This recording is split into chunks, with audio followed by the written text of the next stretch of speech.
So the next component we're going to want to check out is the pressure switch. And to do that, I'm going to remove the cabinet and show you where the air line connects to the tub of the machine and how we'll use that to diagnose our pressure switch. So the first thing you'll want to do, pull your air line straight off of that plastic dome. And you will want to be careful that this plastic can break if you give it a hard pull off to the side. So you just want to pull straight up and you'll be fine. You can bring your air line up. And it's a good opportunity to check this air line to make sure that there's no chafe marks or it's not cut. This one's in good shape. If it did have a cut or a wear mark, you'd want to replace it, because if it does develop a hole, this machine will now overfill and you'll wind up with a flooded space. So once you confirm your air line is good, you'll want to move on towards doing your test on the pressure switch. So I'm going to remove the pressure switch from the machine. To do that, I'm just going to pull the knob off and set that to one side. And this pressure switch will come out just by rotating it.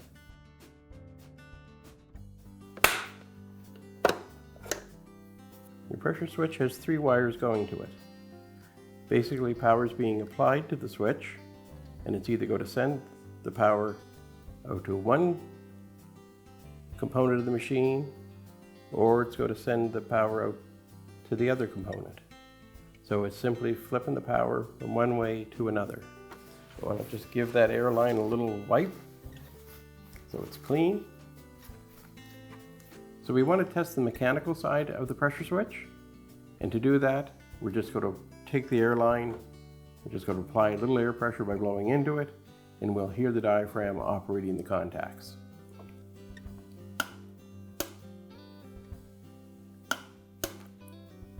So the diaphragm is being operated, we can hear that.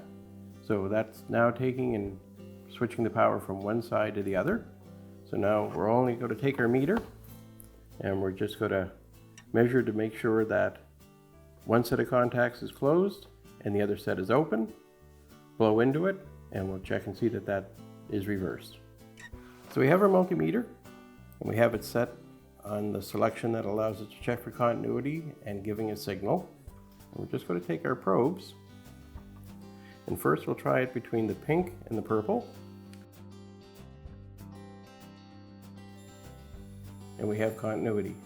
So in this situation, the machine would be filling with water, and once it took in enough water,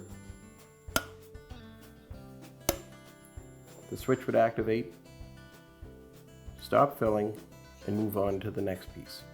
So continuing with the test, we'll move our lead from the center position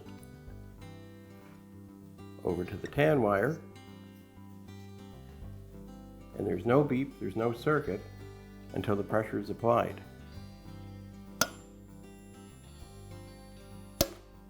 So that side of the pressure switch is fine as well.